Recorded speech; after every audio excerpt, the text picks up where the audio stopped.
As we're winding down yet another school year, I love to take some time to reflect on things, reflect on the year as a whole.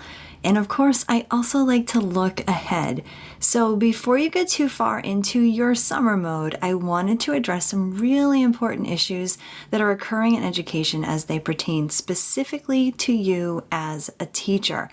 Because if you start to address these things, you will be better equipped to take on the new school year with confidence. All right, let's get started.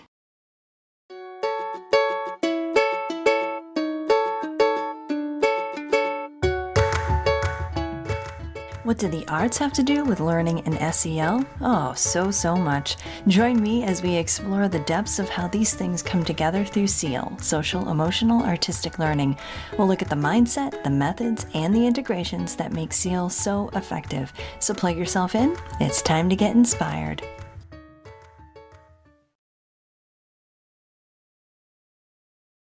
Hello, everybody. Elizabeth Peterson here from the Inspired Classrooms podcast. Today, I want to share with you the bulk of a Facebook Live that I gave just last week, all about the 3 biggest issues that might be keeping you from making a difference in your classroom. Because here's what I know to be true. Inspiring teachers like you will change a school faster than any social emotional learning program. And I know that one of your goals is to make a difference every single day inside of your classroom. So here's what we're going to do. We're going to jump right into the discussion right as I start looking at some of the issues that sometimes prevent you from doing just that. Most of the issues that I find teachers are really dealing with, probably you're dealing with them, are things like noticing that in the past 3 years and more, students are coming into your class with more big emotions that are affecting their ability to actually learn when they're in your classroom, right? They might have a frown on their face. They may mope into class. They might sink into their seats, and they're just not ready and willing to learn. Maybe you have students who are shutting down or acting up like 2, 3 more times a week and are unable to actually do the work that you know that they're so capable of doing. Sometimes your students probably get up and refuse to even work. And when you try to help them, they might get angry with you. These are the things that are happening inside your classroom.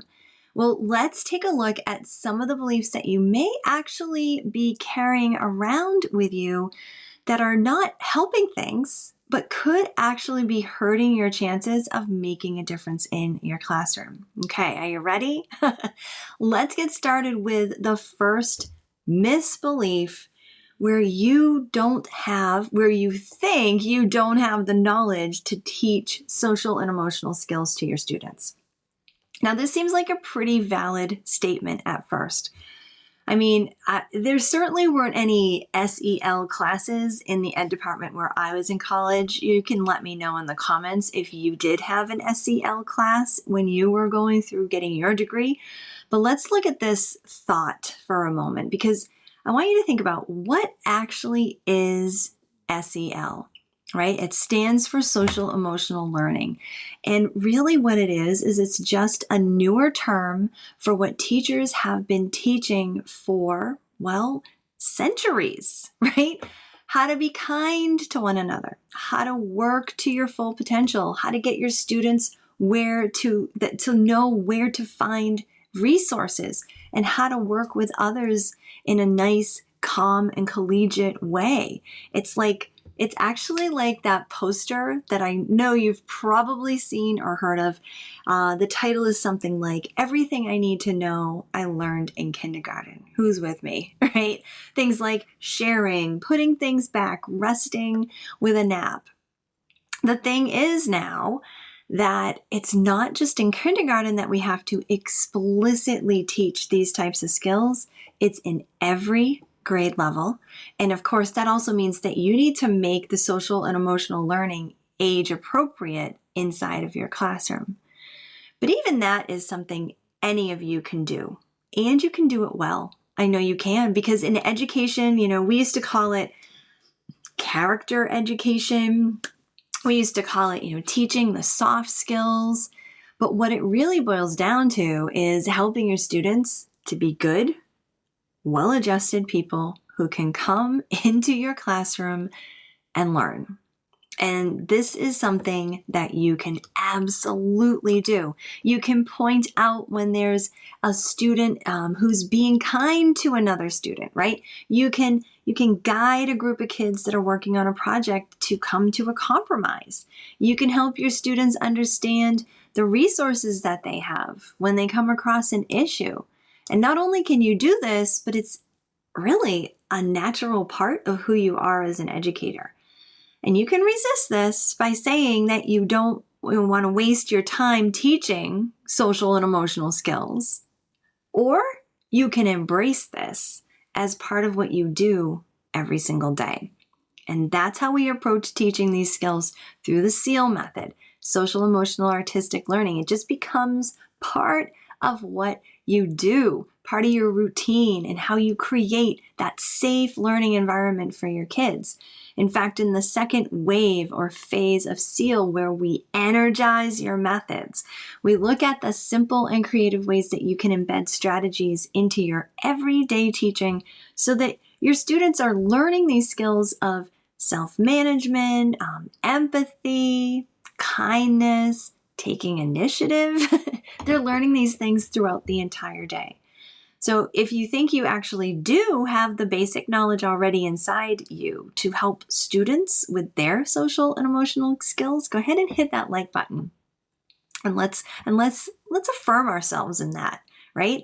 And that would be great, because if you know that you can do this, that's the first step towards making a difference in your classroom.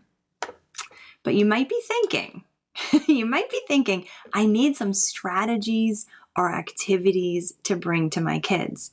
And that's going to bring us to the next misbelief that can actually be keeping you from making a difference in your classroom every single day. So the misbelief number 2 is that you might be thinking to yourself that you need a done-for-you program in social and emotional learning. And I'm here to tell you in no uncertain terms that you actually do not need a prescribed program to teach social and emotional skills in your classroom. How does that sound? Give me a like if that sounds pretty good. So let's think about this for a second. What is a prescribed SEL program? This is when every single lesson is laid out for you step by step by step, and often the actual words that you need to say are also scripted out for you. And generally, these types of programs are built to be used for like a 30 to 60 minute weekly lesson. Sometimes it's even something that you are asked to do daily inside the classroom over a certain span of time.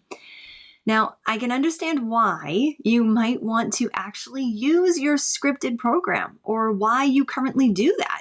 Because after all, this is probably what your school has provided for you, right? And you're expected to use it. But here's what I want you to really think about.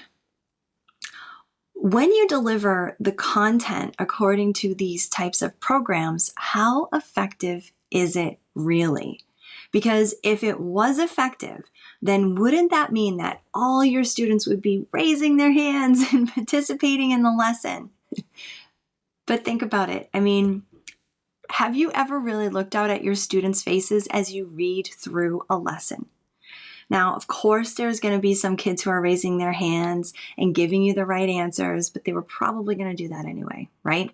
And I want you to think about, what about the other students who are just not engaged?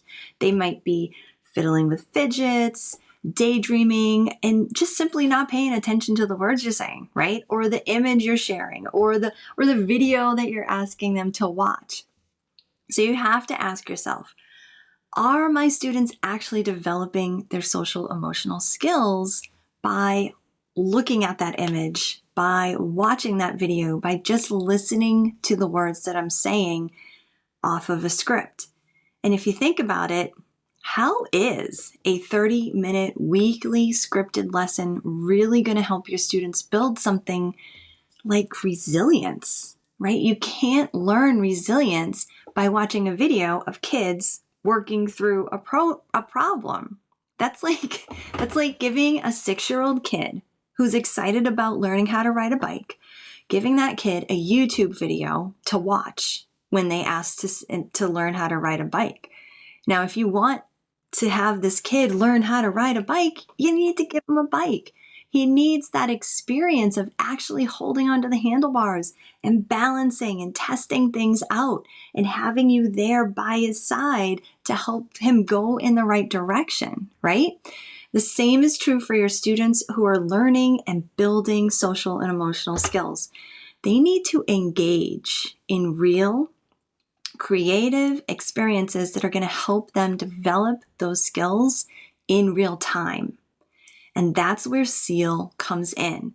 Instead of simply talking about things like kindness and empathy and resilience, what the SEAL method does is it gives you all the creative strategies and activities so that you can help your students to actually develop the social emotional skills that they need. So kids can practice kindness and empathy as they participate in one of our amazing strategies called Friendly Friday, or they can learn how to self-manage their bodies through our sound tracking strategies.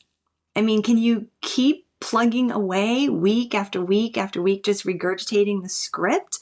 You could. You could do that with the script that you've been given and tell the students, what these skills are and how they should be acting without much real interaction with the content. Well, besides maybe like a reflection sheet or a couple of discussion questions. Or you can give your students the creative experiences throughout your school day that will actually build their confidence and help them engage in the content that you're teaching.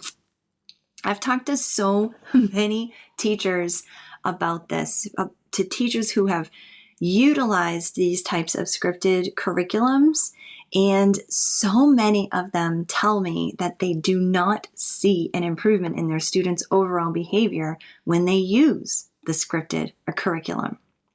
So I want you to go ahead and hit the like button if this type of thinking makes sense, to really give students the opportunities to practice these skills in creative ways instead of just talking about them, because that's how you're really going to help make a difference in your classroom. All right. So now we're moving on to tackle the third misbelief that can actually keep you from making a difference in your classroom. Okay. And this one might actually hit home with many of you.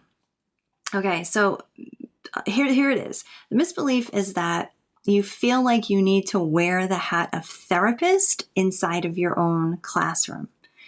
And it is so understandable how so many teachers think that this is now just part of their job, right? You've always worn so many hats, and yet this hat of therapist, this one seems to be more like a 10-gallon hat taking over all the others that we might wear. In fact, a couple of teachers just in the last 24 hours have made a comment on a Facebook post that I put out there saying things like, "This is our reality, being a therapist in your own classroom." And another teacher said, "I know I am." But see, it doesn't have to be. And it really shouldn't be that way. After all, your primary purpose is to be a teacher, right? Your job is to teach content, to help your students build those content skills. And if you spent every class time digging into your students' emotional needs, asking questions like a therapist does, I mean, would you even really get far in your content? Yeah, probably not, right? And let's, for argument's sake, flip that, because if you always ignore students' emotional needs, well, then they may not come to your classroom ready to learn. Go ahead, hit that like button if you've experienced that, where your students, you may even kind of like ignore or push off a student's emotional needs, and then they come in and they're just not ready to learn, right? So what's important to do is to find the balance where you keep the title of teacher right here in the forefront. And that's how you can really make a difference in your classroom every day. I think you might agree that it's actually more important for you to focus on how to reach your students while you have them in your classroom, rather than worrying about being an expert as a therapist. You're not a therapist, unless, of course, you are. And I know that there are some amazing counselors and school therapists inside these groups that we have here at the Inspired Classroom, which is awesome because they know that their knowledge is needed. We need them, right? But if your main role is teacher, you do not need to be seen as a therapist to your students. However, what you can and what you should do is learn simple strategies that will actually help your students transition into your room successfully, right? And then engage in the learning effectively while they're there. If you spend too much class time reacting to situations and leading discussions about emotions, and then you could actually be hurting your students' learning. Instead, it's important to keep these two principles in mind, and these are at the foundation of the SEAL method. One is that you need to be proactive, and the other is that you need to be explicit in your teaching. See, when you are proactive with your social and emotional strategies, you are teaching students skills before they even need them. That's the key. And you're allowing them to practice those skills so that when they do need them inside your classroom, it's a much more natural response and they're much more ready to use them and much more willing even to use them. It cuts down on the constant need for intervention throughout your students' learning time, and it equips them really effectively. The other foundational principle is being explicit with your teachings, with your SEAL teachings. So as you learn new creative strategies to embed into your classroom, you're helping your students to understand why you are doing them and why they are so important. So you're actually giving students that level of understanding, and that is key to them internalizing these strategies that you're teaching them. And it really helps them to fire off those connections in the brain. So, for example, if you want to use sound tracking in your classroom, which is a SEAL teacher favorite, by the way, you introduce it in a very proactive way and allow it to be part of your classroom. And you explain why you are using music during class and what it does to help them. All right, so let me know in the comments if this is resonating to you, okay? So I want to go back to the idea for a moment of teachers being therapists. It's important to remember that that is not your job title. However, what you do need to understand is that it is your responsibility to help your students transition into the classroom and engage in their learning. And that is something you certainly do with the creative strategies of SEAL. And if you're successful with this, you will be on your way to making a difference every single day in your classroom. All right, as always, I want to hear from you. And I gotta be honest with you, I love hearing from you. And yes, people have been DMing me after listening to some of these podcast episodes, which is really amazing. And I just absolutely love it. So if you have some thoughts on some of these issues that we've been talking about, some of the strategies to kind of get through them so that we can all, as teachers, make a difference in our room and our classrooms every single day, please go over to Instagram, go over to Facebook, DM me, and let me know your thoughts. All right, that's it for me. I hope you have a fantastic rest of your day and keep inspiring yourself.